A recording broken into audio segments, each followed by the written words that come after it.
Korean communication culture. Verbal. Indirect communication. The South Korean communication pattern is generally indirect and quite verbose. They tend to rely less on words and are attentive to a speaker's posture, expression, and tone of voice to draw a meaning. Refusal. A South Korean's preoccupation with saving face and politeness means that they will seldom give a flat no or negative response, even when they don't agree with you. Therefore, focus on hints of hesitation, listening to what they say but also paying attention to what they subtly imply. Speech style. While they may be indirect in their communication style, South Koreans generally speak quite firmly and use less gesture and facial expressions. Silence. Silence is an important and purposeful tool used in Asian communication. Pausing before giving a response indicates that someone has applied appropriate thought and consideration to the question. It reflects politeness and respect. Laughter. Laughter is sometimes used in awkward situations. A Korean may laugh when they feel uncomfortable and not necessarily because what was said is genuinely funny.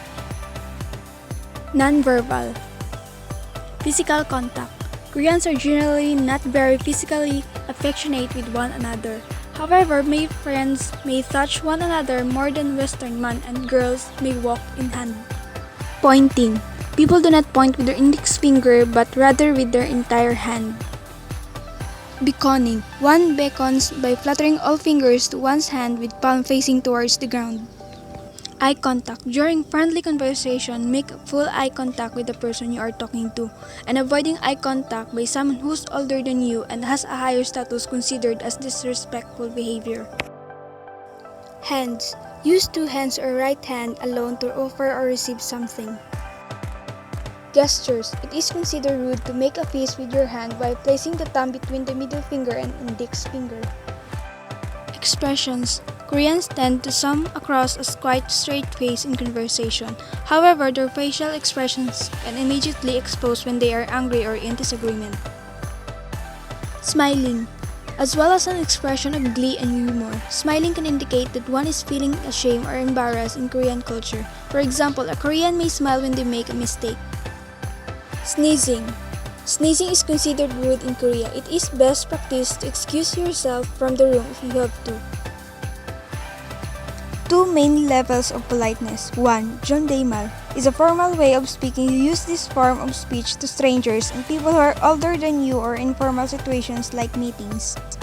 2. Banmal, informal way of speaking with others in Korean. You use this form of speech with close friends or people younger than you. Examples.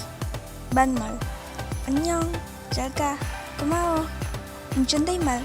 안녕하세요, 잘 가요, 고마워요. Notice the yo in every ending of the jondaemal. That is the very polite verb ending. So make sure to add yo if you're speaking to elders, seniors, boss, army, and officers or someone you are not close to. Sometimes if you speak banmal to an elder or a person not close to you, they might get offended, so be careful. In calling names, you can add she for jondaemal and ya or a for banmal. Example. In jondaemal, Gerishi, Kwangsushi. In banmal, Gariya, Kwangsuya. Korean greetings. By knowing Korea is known as a country of abundant courtesy, something that is most evident in the long list of manners and associated with greetings. Bow or insa. The most common way of greeting in Korea is bowing or jul. A person who's younger or lower in position bows to someone older in higher position. When bowing, you place both your arms down along your body and avoid eye contact. Bowing silent bow can be seen as rude, so make sure to give a verbal greeting such as hello, nice to meet you, thank you, or goodbye. When meeting somebody particularly high in position such as CEO of your company or someone you highly respect, such as parent, grandparent, or teacher, you may be expected to give a 90-degree bow known as kunjul or big bow. On other occasions, it may be considered polite to bow with your both hands overlap on your navel. In Korea, this is called the navel bow or belly button bow.